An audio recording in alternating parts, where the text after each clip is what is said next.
Hello and welcome dear students, welcome to Ox Education. और आज की इस वीडियो में हम डिस्कस करने वाले हैं अपनी 36th क्वेश्चन को। ये इलेक्ट्रोस्टेट की सीरीज़ का 36th क्वेश्चन है। सीबीएसई बोर्ड में जितने भी प्रीवियस ईयर में एग्जाम्स में जो क्वेश्चंस आए हुए हैं, पास्ट जितने भी सीबीएसई के एग्ज़ाम हुए हैं उसमें जितने भी क्वेश्चंस आए हुए हैं वो सब हम इस सीरीज़ में डिस्कस कर रहे हैं। और अभी हम 36th क्वेश्चन पर पहुँच चुके हैं। और ये वाला जो क्वेश्चन है ये 2012 का क्वेश्चन है। 3 मार्क्स का ये क्वेश्चन था। और देखिए थोड़ा सा मैं बोलूँगा मीडियम साइड ये क्वेश्चन है, इसका डिफिकल्टी लेवल मीडियम रहेगा। और इस क्वेश्चन को देखिए आंसर कैसे करना है और क्या इसमें पूछा गया है वो जरा देखते हैं। इसमें हमसे कहा गया है state the Gauss law. Gauss law आपको बताना है इलेक्ट्रोस्टेट का। फिर क्या बोला है, a cube with side each side a is kept in an electric field given by, E की वैल्यू आपको यहाँ पर गिवन है, देखिए कि इलेक्ट्रिक फील्ड एग्जिस्ट करता है, ठीक है। और यहाँ पर वो वेक्टर फॉर्म में आपको यहाँ पर गिवन है। आगे देखिए क्या बोला गया है, as shown in the figure where C is a positive dimensional constant. यहाँ पर सी एक पॉजिटिव डायमेंशनल कांस्टेंट है, यानी कि इसके भी कुछ डायमेंशन एग्जिस्ट करते हैं। फाइंड आउट, क्या फाइंड करना है आपको फाइंड करना है electric flux through the cube. Electric flux कितना था क्यूब से जो पास करेगा। सेकेंड आपको फाइंड करना है the net charge inside the cube. तो देखिए इस क्वेश्चन के 3 पार्ट्स हैं और इसमें तीनों पार्ट का कुछ कुछ जो है वेटेज है। जैसे यहाँ पर पहला जो पार्ट है वो है state the Gauss law in electrostatics. तो आप गोस लॉ को जो है स्टेट कर देंगे, यहाँ पर वो आप कर ही लेंगे, ठीक है। गोस लॉ आप लिख लीजिएगा। हम बात करते हैं क्वेश्चन को कैसे सोल्व करना है। गोस लॉ की यहाँ पर आपको बस डेफिनेशन लिखनी है कि किसी भी क्लोज्ड सरफेस से जो टोटल चार्ज पास करता है, टोटल एनक्लोज्ड चार्ज जो होता है वो अगर क्यू है तो उससे जो फ्लक्स पास करेगा वो क्यू बाई एप्सिलॉन नॉट, ठीक है। ये हो गया। इसके बाद आपको क्या करना है, सेकेंड पार्ट में आपसे बोला गया है कि आपको टोटल इलेक्ट्रिक फ्लक्स फाइंड करना है। अब देखिए ये वाली जो साइड है, इस वाली साइड पर कुछ इलेक्ट्रिक फील्ड एग्जिस्ट करेगा, लेकिन इसका जो ds वेक्टर होगा वो किधर होगा, वो ऐसे होगा टुवर्ड्स नेगेटिव x एक्सिस। और अगर मैं बात करूं इस वाली साइड की तो यहां पर जो वेक्टर होगा ds वेक्टर वो इधर होगा टुवर्ड्स पॉजिटिव x एक्सिस। ये बात क्लियर है। मैंने मान लिया कि यहां से जो फ्लक्स पास कर रहा है वो है φ2, जो यहां से फ्लक्स पास कर रहा है वो है φ1।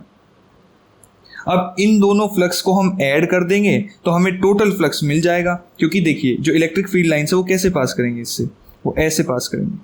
क्यों ऐसे पास करेंगे, उसका रीज़न है ये इलेक्ट्रिक फील्ड आपको दिया हुआ है E is equals to C x I cap. I cap का मतलब क्या है, आई कैप का मतलब है कि यहाँ पर जो भी इलेक्ट्रिक फील्ड है वो सिर्फ और सिर्फ आई डायरेक्शन में है, आई कैप की डायरेक्शन में, दैट इज एक्स एक्सिस की तरफ है सिर्फ और सिर्फ। तो इसका मतलब क्या हुआ, इलेक्ट्रिक फील्ड लाइंस कुछ ऐसे पास कर रही होंगी इससे, ठीक है। तो अब हम क्या करते हैं, अब हम जरा निकाल लेते हैं कि हमारा जो इलेक्ट्रिक फील्ड है वो इस साइड पर कितना होगा, इस साइड पर इलेक्ट्रिक फील्ड कितना होगा। तो मैं निकालता हूँ E1 का मैग्नीट्यूड कितना होगा, ये होगा सी एक्स है, एक्स की जगह हम क्या रख देंगे ए, क्योंकि यहाँ से यहाँ तक का डिस्टेंस कितना दिया हुआ है आपको, ए दिया हुआ है, तो यहाँ पर एक्स की वैल्यू रख देंगे। अब ये क्योंकि आई कैप की डायरेक्शन में है हमेशा ही, तो हम इसी डायरेक्शन को कंसिडर कर लेंगे कि भैया ये तो आई कैप की डायरेक्शन में, ठीक है। अगर आप इसको ऐसे लिखना चाहिए आप ऐसे भी लिख सकते हैं कि पहले ये लिख लीजिए, ठीक है। इसका मैग्नीट्यूड अगर लिखेंगे तो कितना आएगा, E1 इज इक्वल्स टू सी ए आ जाएगा सिंपली मैग्नीट्यूड इसका, ठीक है। फ्लक्स कितना होगा, φ1 कितना होगा, ये होता है integration of E dot ds vector. अब डॉट का मतलब क्या है कि यहाँ पर आपको डॉट प्रोडक्ट ओपन करना पड़ेगा, दैट इज जब आप लिखेंगे सी ए, ये मैग्नीट्यूड हो गया, इसका क्या हो गया, ये मैग्नीट्यूड हो गया, ठीक है। फिर ds का मैग्नीट्यूड, तो ये ds ही रहेगा। इनके बीच में अब एंगल कितना है, क्योंकि क्या वैल्यू क्या होती है जब हम किसी का डॉट प्रोडक्ट करते हैं तो हम क्या लिखते हैं इसको, a b cos of theta. Theta क्या होता है, angle between a and b. तो यहाँ पर ए और ds के बीच में क्या एंगल है, ई और डी एस के बीच में कितना एंगल है, यहाँ पर देखिए ये है इस डायरेक्शन में नेगेटिव एक्स एक्सिस की तरफ, जो ई है आपका वो है पॉजिटिव एक्स एक्सिस की डायरेक्शन में, दैट इज़ यहाँ पर थीटा की जो वैल्यू है वो है 180 डिग्रीज। तो हम यहाँ पर लिख देंगे कोस 180 डिग्री, यहाँ पर आ जाएगा आपका। इसी तरीके से जब आपको ये देखेंगे तो यहाँ पर आ जाएगा सी ए बाहर आ जाएगा, इसकी वजह से नेगेटिव आएगा, ठीक है। इंटीग्रेशन ऑफ डी एस को जब इंटीग्रेट करेंगे तो ये साइड का एरिया आ जाएगा। एरिया कितना होगा इसका एरिया होगा ए स्क्वायर, तो आपका बन गया सी ए क्यूब 5/1 की वैल्यू। सिमिलरली जब हम कैलकुलेट करेंगे फाई टू हमारा कितना आएगा, अगेन हम लिखेंगे ई डॉट डी एस, ठीक है। यहाँ पर ई कितना होगा इस बार, डायरेक्ट इस फॉर्मूले में वैल्यू रखिए, जो फॉर्मूला है हमारे पास सी एक्स, तो c इंटू 2a होगा इस बार। क्यों होगा 2a, क्योंकि यहाँ से यहाँ तक का जो लेंथ है वो देखिए 2a है। तो यहाँ पर ds वेक्टर कितना होगा, ds वेक्टर हो जाएगा आपका, ds ही रखा जाएगा क्योंकि हम मैग्नीट्यूड लिख रहे हैं। फिर आएगा कोस ऑफ 0 डिग्री, क्यों, क्योंकि देखिए ds वेक्टर इस डायरेक्शन में है, इसी डायरेक्शन में आपका इलेक्ट्रिक फील्ड भी एग्जिस्ट करता है, तो दोनों के बीच में एंगल कितना हुआ 0 डिग्री।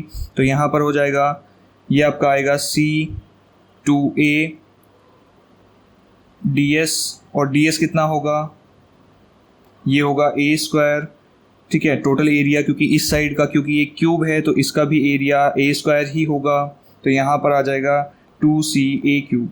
ये हो गया φ2। टोटल फ्लक्स कितना होगा,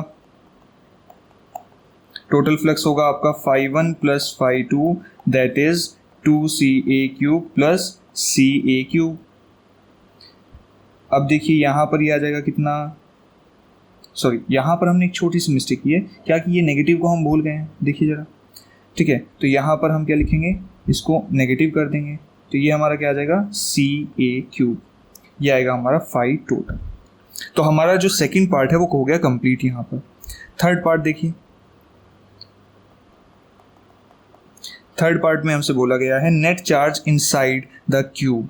अब देखिए जब इससे टोटल फ्लक्स जो पास कर रहा है वो है कितना, ca क्यूब, तो इसमें हमें गॉस लॉ के अकॉर्डिंग ये पता है कि total charge enclosed by epsilon not वो इक्वल होगा टोटल फ्लक्स पास्ट, ठीक है, किसी भी सरफेस के लिए।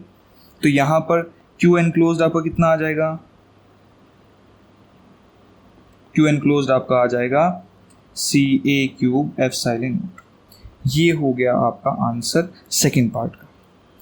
तो अगर ये समझ आया आपको, वीडियो अच्छी लगे, आपको कॉन्सेप्ट क्लियर हुआ है, तो प्लीज़ लाइक कीजिएगा, सब्सक्राइब कीजिएगा और शेयर कीजिएगा अपने दोस्तों के साथ कि यहाँ पर ऐसा इतना अच्छा कंटेंट मिल रहा है।